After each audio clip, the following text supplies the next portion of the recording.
Okay, hey, howdy, Jeff. Um, It'll probably easier for me just to send you a video of this rather than send you like 20 pictures. So this is an original 316 arc lantern. So let me show you the parts we got here. Of course, you know, the top is held on with top loop nut right there. The bail is pretty self-explanatory. Goes in holes on either side. Now, the inside of this has 4 clips that center the vent on your globe. Okay. Now inside, there's one cross piece on the inside.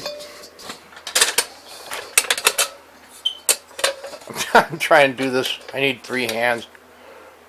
That goes over this way.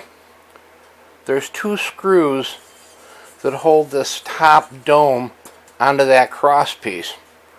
The cross pieces come down,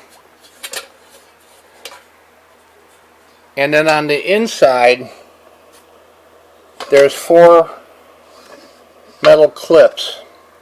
The clips and the cross pieces cross, and these screws thread the 2 together and hold it. Okay, now the ones I build, I use a little different setup, a little simpler setup, but for yours, if we can, we'll try to stick as close to the real deal as we can. Okay, so that's your vent.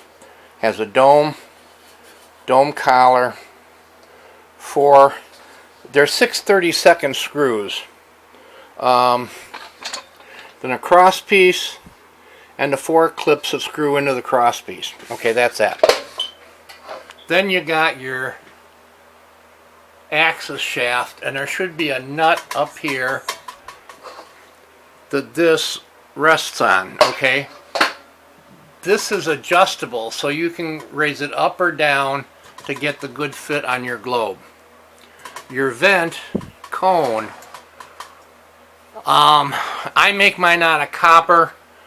The originals are made out of brass, but brass is so stinking expensive it would have been prohibitive for me to make those for guys. So I use copper, and you can either get it in raw copper, which will patina like this from heat, or you can get it nickel plated. To put it on, you kind of gotta pooch it together. So once again, I need 3 hands to do this.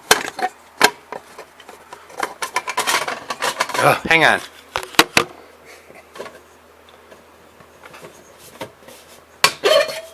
There you go.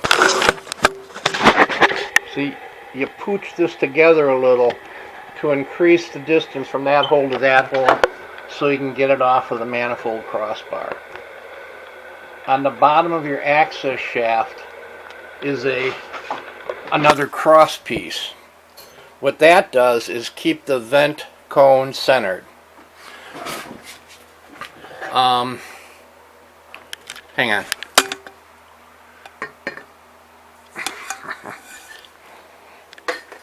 Now on the original 316s, the bottom of the generator tube doesn't have this collar. It connects directly to the valve. Now I'm not going to take this apart because I got mine all epoxied and it'll be a real bear to get it back together. But the generator screws right into the valve. It does not have this little ring. So what that means is, on the original, your globe rest is free floating.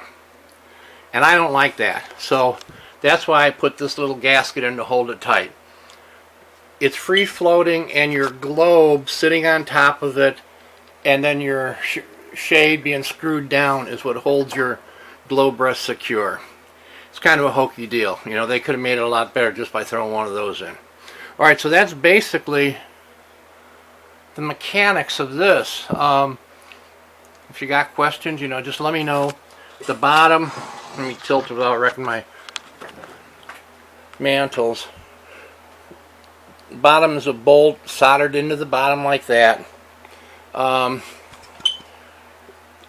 bottom plate is steel, so that can rust out, but it can be replaced using a CQ font as a donor. You know, the whole plate can be cut. And I haven't done that on a 316, but I've done it on a couple of smaller lanterns, so I know the procedure. So basically that's it. You got your access with a nut, cross piece to keep your vent cone centered. That just screws in. These are attached to the cross piece. On mine I do it a little differently, but that's the original. The bottom of the generator nut goes directly through the collar into the valve, so the collar is free floating, held in place by the globe. Alright, so I'll hit this one more time. You got a vent dome, a vent collar,